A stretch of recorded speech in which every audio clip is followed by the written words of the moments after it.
우리가 산길을 걷다가 보면 숲속에서 새들이 쥐어기는 소리가 들려옵니다. 그런데 그 소리가 어떤 때는 즐겁게 들리기도 하고 또 어떤 때는 슬프게 들리기도 합니다. 왜 그럴까요? 그것은 새들이 그렇게 우는 것이 아니라 내 마음의 상태가 다르기 때문인 겁니다. 세상의 소리가 들릴 때도 우리 마음이 어떠한가에 따라 반응은 다르게 나타납니다. 내가 평안에 있을 동안에는 상대의 소리에도 평안하게 대응할 수 있습니다. 그러나 내가 힘들어하고 있을 때는 상대의 소리가 나를 힘들게 하는 말로 들리는 것입니다. 우리 인생은 다양한 사람들과의 관계 안에 있습니다. 나에게 항상 좋은 사람이나 좋은 환경만이 주어질 수는 없습니다. 그러므로 좋은 관계를 내가 가지려면 환경을 넘어서서 내 마음을 평강으로 관리할 필요가 있습니다. 좋은 관계를 가질 수 있는 것은 우리 삶이 번성하고 행복으로 나갈 수 있는 조건이 되는 것입니다. 그렇다면 우리는 어떻게 평강을 지키는 사람이 될 수 있을까요? 우리에게 주시는 말씀을 통해서 살펴보겠습니다. 첫째, 평안하려면 우리의 삶이 주님 안에 있어야 합니다. 본문 앞에서는 평안을 너희에게 끼치노니 곧 나의 평안을 너희에게 주노라 이렇게 말씀하십니다. 주님께서는 주님 안으로 들어온 사람들, 즉 주님을 믿는 사람들에게 평안을 주시겠다고 말씀하시고 계십니다. 그렇다면 평안이 무엇일까요? 단어의 직접적인 뜻은 전쟁이 없는 상태를 말합니다. 전쟁에는 보이는 전쟁뿐만 아니라 보이지 않는 사탄과의 영적 전쟁도 있습니다. 사탄은 우리에게 죄를 넣어주기 위해서 유혹하고 괴롭히고 두려움을 주기도 합니다. 우리는 사탄의 괴롭힘을 물리칠 때 비로소 평안으로 이어질 수 있습니다. 그렇다면 어떻게 해야지 우리가 그 평안을 누릴 수 있을까요? 먼저 우리는 평안의 반대를 떠올려 보시기 바랍니다. 그것은 두려움이죠. 두려움이 생긴 이유는 우리가 하나님 안에 있지 못할 때 일어나는 현상입니다. 창세기 3장 9절에서는 아담이 선악과를 따먹는 죄를 범하고서 나무들 사이로 몸을 숨길 때 하나님께서 아담을 부르시며 내가 어디 있느냐 이렇게 찾으셨습니다. 이때 아담은 뭐라고 말했습니까? 내가 벗었으므로 두려워서 숨었나이다 이렇게 말합니다. 하나님을 벗어나 있는 상태에서 그는 두려움으로 마음이 꽉 차 있는 거예요. 그런데 무엇이 그를 하나님으로부터 이탈하게 한 것입니까? 잘 알다시피 바로 죄입니다. 죄는 수치를 느끼게 하고 우리가 하나님을 떠나게 만듭니다. 그리고 하나님을 떠난 인간은 두려움을 느끼게 되는 것이죠. 연약한 인간에게 완벽한 보호자는 바로 하나님이십니다. 그 하나님을 벗어나면은 누구든 두려움에 갇힌 사람이 되는 거예요. 그래서 이 두려움을 이겨내려면 우리는 하나님 안으로 들어가야 합니다. 그런데 우리 하나님 안으로 들어가려면 하나님과의 사랑을 회복해야 하는 거예요. 우리가 사람 안에도 들어가려면 사랑하는 사이가 돼야죠. 마찬가지로 하나님 안에 들어가려면 하나님을 사랑할 수 있어야 됩니다. 그리고 그 사랑을 회복하기 위해서는 하나님과 우리 사이를 막고 있는 죄의 문제가 먼저 해결되어야 하는 것입니다. 이사야서 59장 2절에서는 오직 너의 죄악이 너희와 너희 하나님 사이를 갈라놓았고 너희 죄가 그의 얼굴을 가리어서 너희에게서 듣지 않으시게 함이니라 이렇게 말씀하십니다. 우리의 죄 때문에 하나님과 우리는 분리되었고 하나님께서는 우리의 기도에도 응답하지 못하신다고 말씀하시고 있습니다. 죄가 있으면 기도가 해도 하나님의 응답을 못한다는 거예요. 얼마나 안타까운 일입니까? 그래서 주님은 맨 처음 세상에서 사역을 하실 때 뭐라고 말씀하셨어요? 천국이 가까이 왔으니 회개하라 이렇게 외치셨습니다.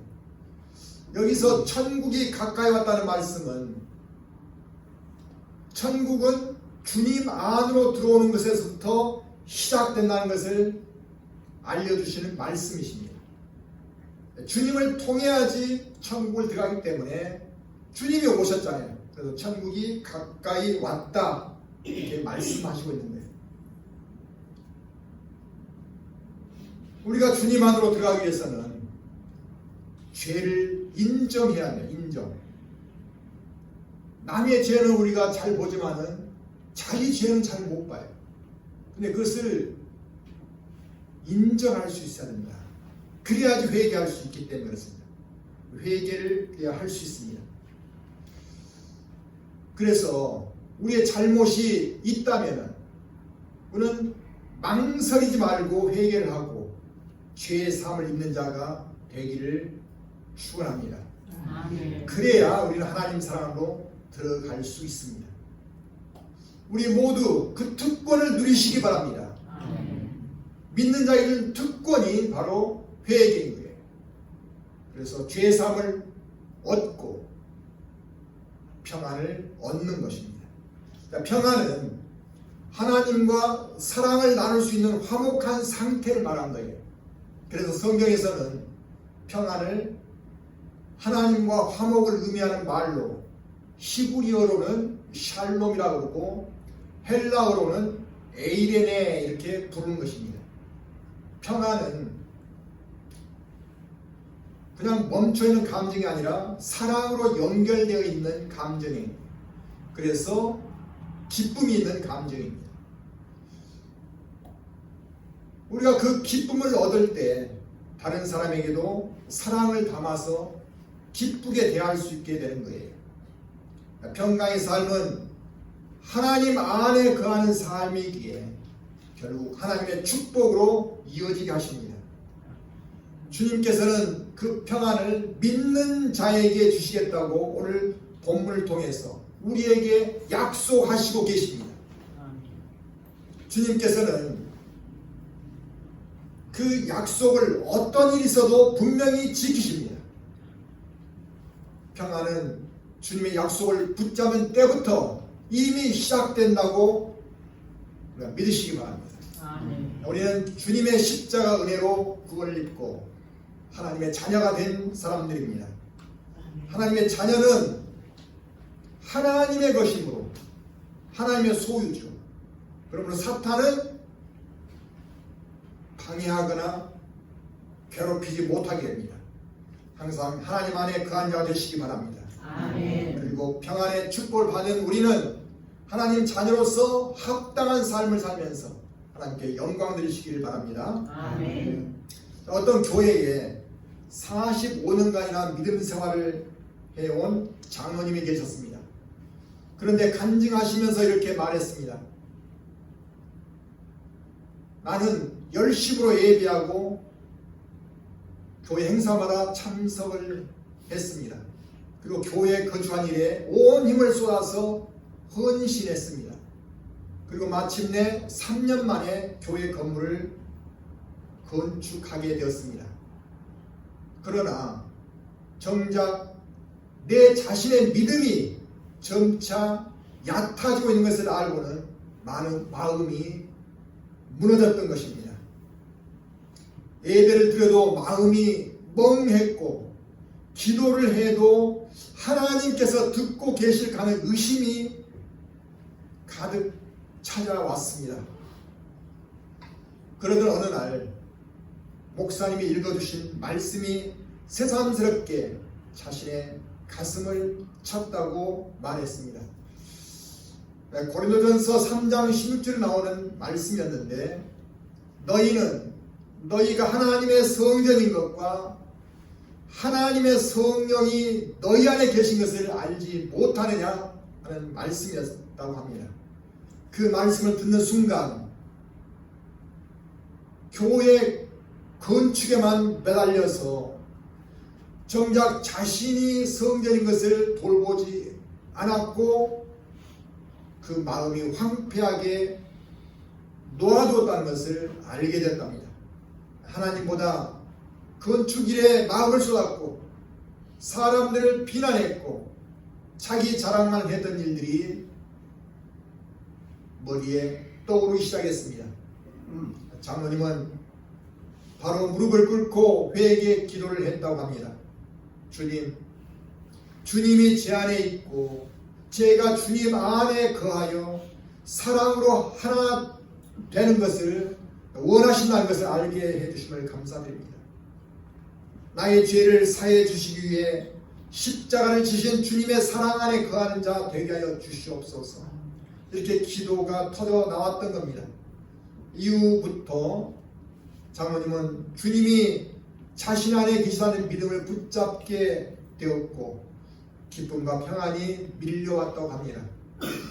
우리의 믿음은 주님과의 사랑의 관계인 것입니다. 누구든 영원한 사랑 안으로 들어갈 수 있도록 진실한 마음으로 그 사랑을 붙드시기를 축원합니다. 자, 우리가 평안하려면 두 번째는 주님이 주신 평안은 세상과 다르다는 것을 알아야 합니다.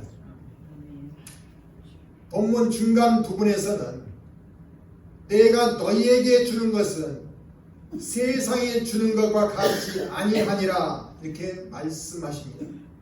이 말씀은 세상도 평안을 줄 수 있으나 주님께서 주신 평안은 세상 것과 차원이 다르다고 하신 말씀이십니다. 자, 무엇이 다를까요? 세상이 주는 평안은 육적 욕구를 채우는 평안이고 그것은 시간이 지나면 쉽게 깨어지는 것입니다. 자, 세상 사람들이 나에게 10억만 있으면 나는 정말 평안하게 살겠다고 말합니다. 그러다가 열심히 사업을 해서 그 10억을 벌게 되면 잠시 기쁨을 누리겠죠.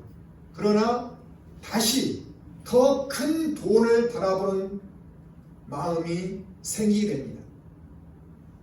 우리나라 재벌 회장들에게 평안하십니까? 이렇게 물어봐도 그분들은 아니요, 항상 힘듭니다. 이렇게 답을 하고 있다는 거예요.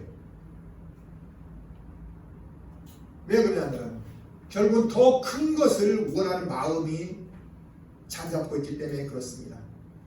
또 회사원이 과장일 때는 나는 차장만 되면 원했겠다고 생각합니다.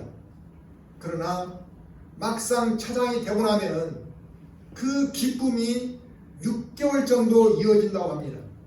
그리고는 바로 그 윗단계를 원하는 욕구가 생기게 됩니다. 그래서 세상이 주는 것은 만족함이 없고 지속적인 평안을 주지 못하는 것입니다. 또한 인간은 누구나 죽을 수밖에 없다는 생각을 가지고 살기 때문에 세상의 물질과 권력과 명예를 누린다 할지라도 완전한 평강을 누릴 수는 없는 것입니다. 아무리 세상에서 평안을 얻었다 해도 우리에게 붙어다니는 죽음에 대한 그림자를 어떻게 떨고 버릴 수가 없기 때문인 거죠. 그러나 주님께서 주시는 평강은 다른 것입니다. 주님은 모든 것을 가지셨고 다스리시고 우리에게 영원한 생명까지도 주시는 분이십니다. 그래서 그분 안에서 믿음으로 살 때 비로소 우리는 평안을 누리게 된다는 것입니다. 다행히도 우리를 사랑하시는 주님은 성령을 통해 영원히 하나님과 함께하는 삶으로 우리를 계속 이끌어 가 주십니다. 우리가 부족할 때도, 우리가 연약할 때도, 우리가 믿음이 부실할 때도 성령님의 도우심은 계속 되고 있는 것입니다. 성령님께서 우리를 위해 직접 하나님께 기도하시면서 이끌어 주십니다. 하나님께서는 성령님의 기도를 들어주십니다. 반드시 들어주십니다. 그래서 주님과 함께한 인생은 실패하지 않습니다. 이를 믿음으로 우리가 평강의 삶으로 나갈 수 있다는 것입니다. 평강은 우리의 노력으로 얻는 것이 아닙니다. 주님께서 주신다는 약속을 붙잡고 있을 때 오게 되는 것입니다. 주님 안에서 사는 삶에 대해서 고린도후서 6장 10절에서는 근심한 자 같으나 항상 기뻐하고 가난한 자 같으나 많은 사람을 부유하게 하고 아무것도 없는 자 같으나 모든 것을 가진 자로다 이렇게 말씀하십니다. 우리가 주님을 붙잡고 사는 것은 주님으로 인해 풍성한 삶을 살게 되고 결국 승리할 것을 믿으면서 평강으로 나가게 된다는 것을 믿으시기 바랍니다. 하나님을 믿고 예수 그리스도를 구주로 믿는 사람에게는 영원한 하나님 나라가 예비되어 있습니다. 그래서 주님의 사랑을 붙잡고 사는 사람은 죽음의 두려움도 이겨낼 수 있습니다. 우리 모두 그 사랑 안에 거하며 평강의 삶을 사시기를 축원합니다. 어떤 교회 남자 집사님이 음식 사업을 잘해서 돈을 많이 벌었습니다. 집사님은 돈을 더 벌려는 욕심이 생기면서 빌라를 건축하는 사업에 뛰어들었습니다. 자연히 바쁘다는 핑계로 교회도 빠지며 믿음 생활이 점점 부실해져 갔습니다. 그런데 갑자기 IMF가 오게 되었습니다. 장사가 안 되고 빌라도 팔리지 않자 빚을 감당하지 못하고 모든 재산들이 경매로 넘어가 버렸습니다. 집사님은 인생이 무너져 버린 느낌이었다고 합니다. 부끄럽고 너무 허탈했습니다. 그러나 가족을 생각하며 어떻게든 일어나야 한다고 마음을 먹고 매일 새벽 기도를 다니며 하나님을 붙잡기 시작했습니다. 자, 그러던 중 말씀 중에 이사야서 41장 13절 말씀이 귀에 들려왔다고 합니다. 어떤 말인가 하면은 이는 나 여호와 너의 하나님이 내 오른손을 붙들고 내게 이르기를 두려워하지 말라 내가 너를 도우리라 할 것임이니라. 이런 말씀이 집사님에게 약속처럼 들려왔다고 합니다. 아, 하나님은 나를 아직도 사랑해 주시구나 이런 생각하면서 집에 와서 그 말씀을 다시 읽고 외우며 하나님의 그 약속을 붙들었다고 합니다.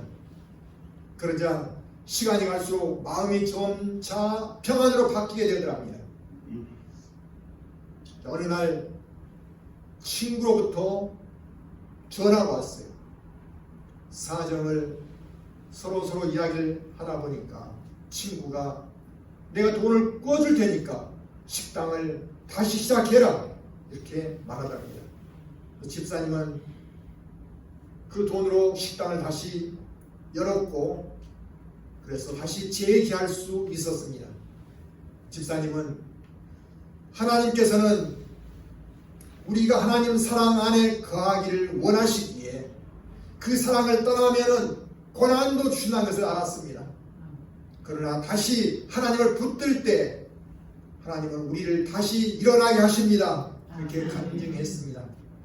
우리도 항상 하나님의 사랑 안에 거하며 감사한 삶을 살아가시기를 축원합니다. 아멘. 우리가 평안하기 위해서는 세 번째, 하나님의 사랑 안에 거할 때 두려움을 이기게 된다는 것을 믿어야 합니다. 아멘. 자, 본문 마지막 부문에서는 너희는 마음에 근심하지도 말고 두려워하지도 말라고 말씀하십니다. 우리를 향하신 주님의 끝없는 사랑을 믿을 때 두려움을 이기고 평안으로 들어오는 것입니다. 요한 1서 4장 18절에서는 사랑에는 두려움이 없고 온전한 사랑이 두려움을 내어 쫓나니 이렇게 말씀하십니다. 두려움의 본질은 심판이나 미래에 대한 불안 때문에 오는 것입니다. 그러나 하나님께서 우리를 사랑해 주시고 자녀로 삼아 주셨다는 확신은 모든 두려움을 이기게 하십니다. 그 사랑이 우리를 계속 지켜주시기 때문이에요. 우리가 사랑이 없다는 것은 메마른 인생이 되는 겁니다. 그것이 바로 광야인 거예요. 사랑이 없는 세상을 살면은 우리는 광야에 살고 있는 거랑 똑같습니다. 공동체에도 사랑이 없으면은 그것이 광야입니다. 가정에서도 사랑이 없으면은 우리는 광야의 가정에 살고 있는 거예요. 그러나 사랑이 있으면은 우리가 물질로 풍족하지 못해도 우리의 마음은 하나님으로 부요해지고 따뜻해지고 생기가 넘치는 가정이 될 줄로 믿습니다. 우리 모두 하나님 사랑 안에 거하면은 우리는 반드시 평안을 누릴 수 있습니다. 나아가 우리가 하나님 안에 거할 수 있으면 하나님께서 우리를 붙들고 계신다는 것을 깨닫게 됩니다. 우리는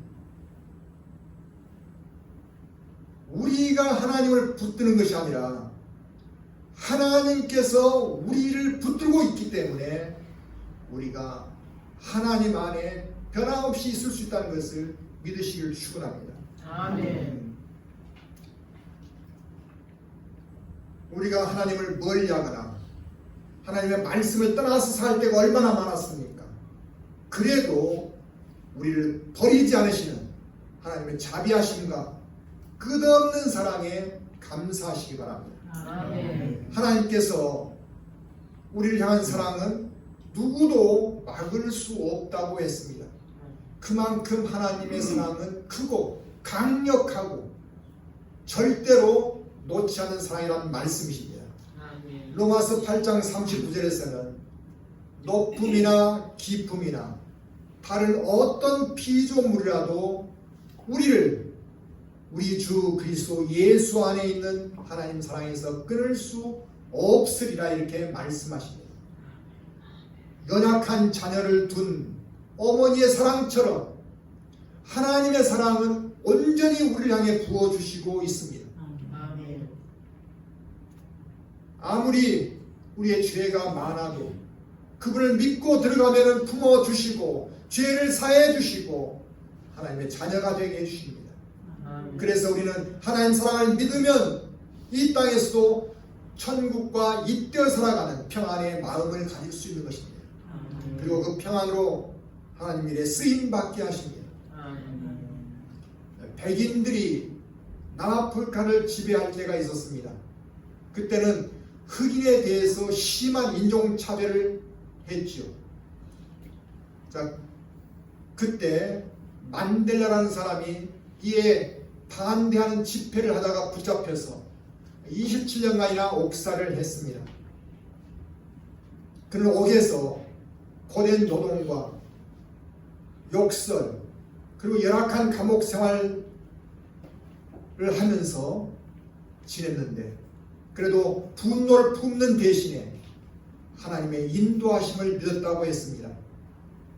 그리고 공의 하나님께서는 기뻐하신 뜻을 이루실 것을 믿으면서 성경을 읽고 기도 생활을 했습니다. 때가 되면은 사랑의 하나님께서는 잘못한 사람들도 용서해주고 모두가 한 형제로 살도록 이끌어 주실 것을 믿었던 거예요.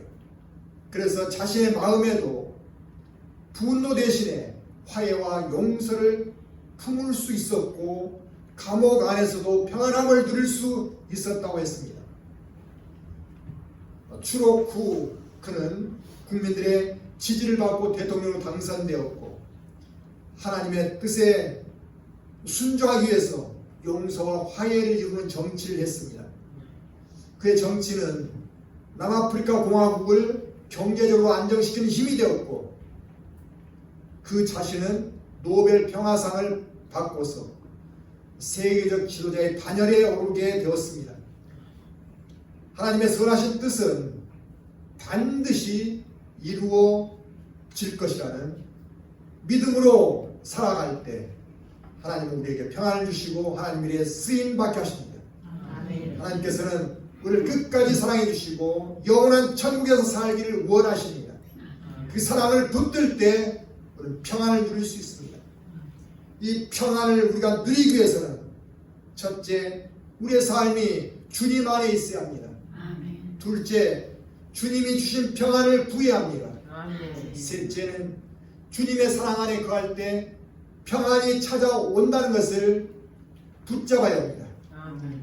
그 삶으로 하나님 사랑 안에서 평안을 누리시는 우리 모두가 되시기를 주님의 이름으로 축원합니다. 아멘.